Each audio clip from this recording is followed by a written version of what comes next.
Introductions. Starting off on the right foot. If I ask you what the introduction of a paper is for, you'd probably tell me that it's to introduce the topic to the reader. And you'd be right. That is one job of the introduction.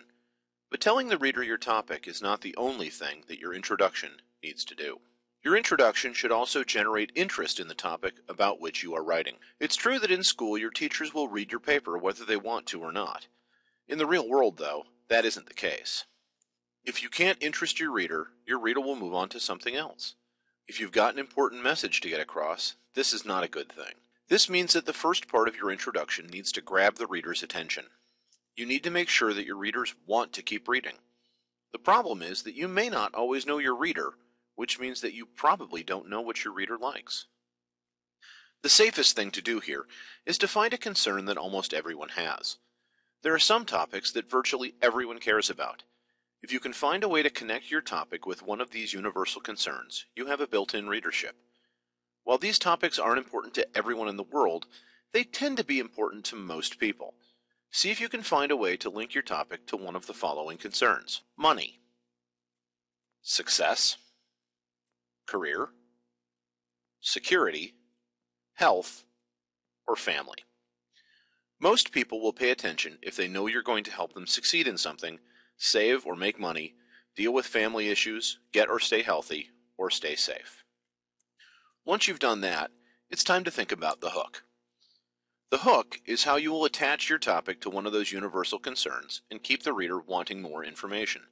It's a way to build your credibility, create interest, and keep the reader wanting more.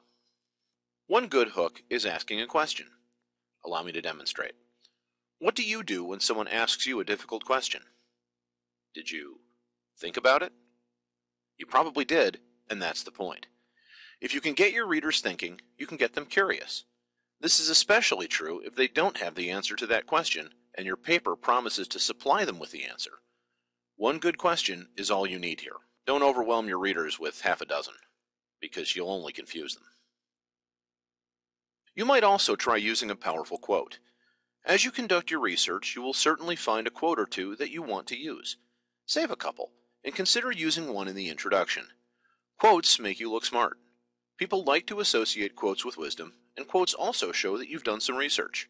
This gives you credibility as a writer. Statistics and surprising facts can also catch the attention of your readers.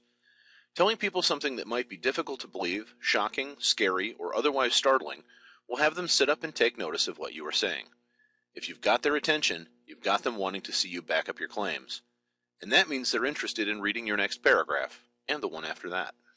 As people, we're drawn to stories. A story related to your topic will often catch the imaginations of the people reading. Think of the times that you've seen the first part of a story and found yourself wanting to hear the rest. Well, if you give your reader a story that deals with your topic, they'll want to know how that story ends up. And you've got them reading. While those 4 options are great, you should probably limit yourself to 1 or 2 of them. Attempting to put all of these into your introduction would be incredibly messy and overwhelming. Pick one that you like and use that. You may find that 2 of these options work well together. For instance, if you're using a narrative, you may find a quote that goes well with it. Remember that your intro should end with your thesis statement. We'll talk about thesis statements in another short video. For now, know that your thesis should state the intent of your paper clearly and indicate the ways that you will prove your points.